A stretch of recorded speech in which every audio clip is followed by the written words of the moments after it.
Hello, and welcome to today's episode. If you've already heard the introduction before, then just skip ahead about 4 minutes. Otherwise, the Bible is referred to as the living Word of God. It isn't a book that is meant simply to be read. It is a perspective-altering substance that is meant to be ingested and absorbed into you. And when it becomes a part of you, it changes you. And that is exactly what it is meant to do. A psalm is a spiritual song based on real-life experiences that reveal a profound foundational insight that is then expressed in the form of music, which is usually played on a harp. This is my own paraphrase of the Psalms.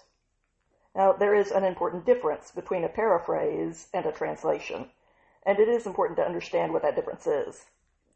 A translation takes a text word by word, and it finds the most accurate word in another language to convey the meaning of that original word. But sometimes getting the details right can come at the expense of the big picture.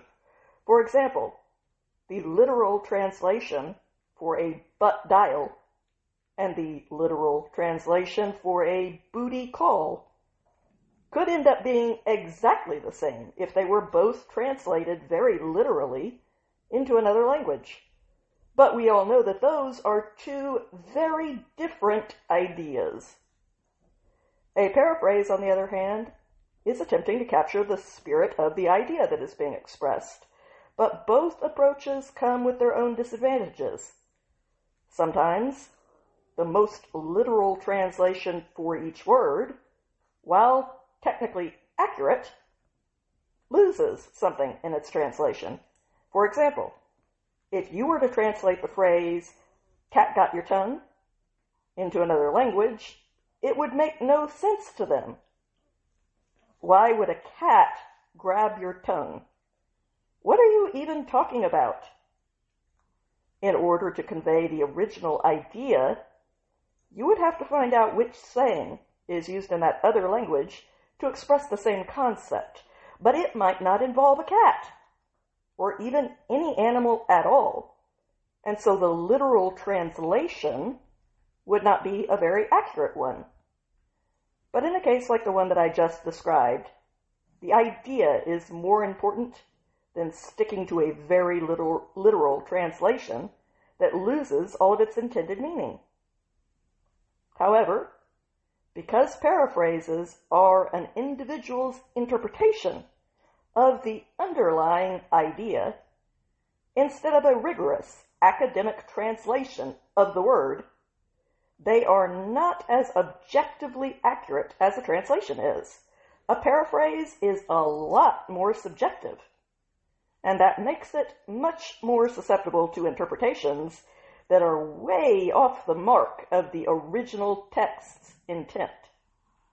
The focus of a translation is on detailed accuracy, and sometimes the broader picture is not conveyed very clearly as a result.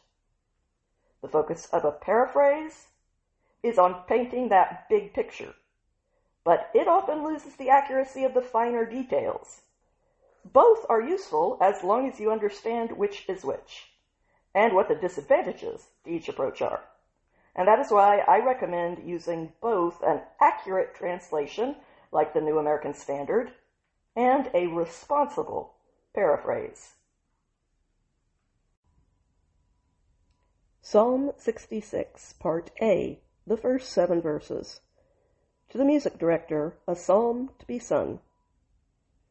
Together, let the entire earth create a joyful clamor over its divine Creator.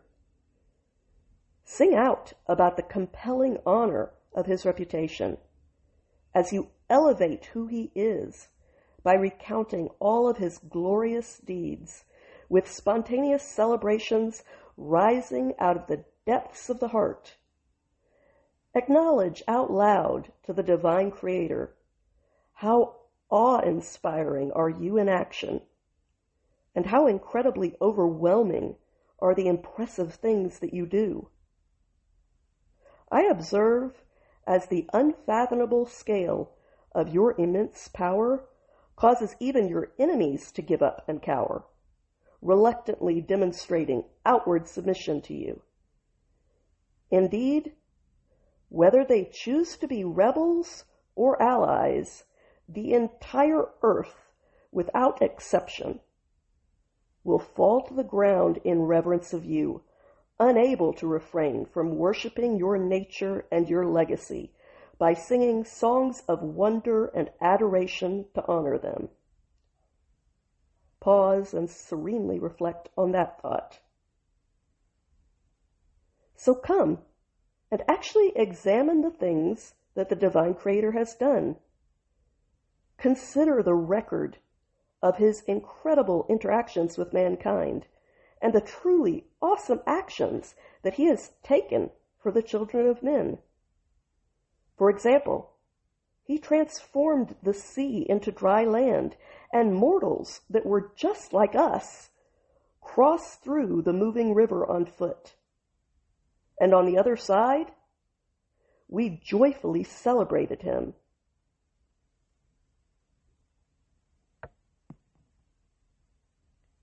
For he rules according to his own sovereign authority with massive self-control and a fortitude that exists outside of time.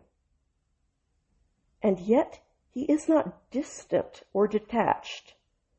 From high above, his eyes earnestly watch over the various tribes and coalitions of people, as though that were his professional occupation. So stubborn and rebellious people should definitely not attempt to gain status for themselves by rising up to challenge him. Pause and meditate on that thought for a moment. I pray that whatever voice God might choose to give me in this world, he would also give me the words that I should use it for. These words have meaning for me, and if they had some meaning for you as well, then I am truly grateful that we have both been given a gift from above and from each other. Have a good day out there, my friends.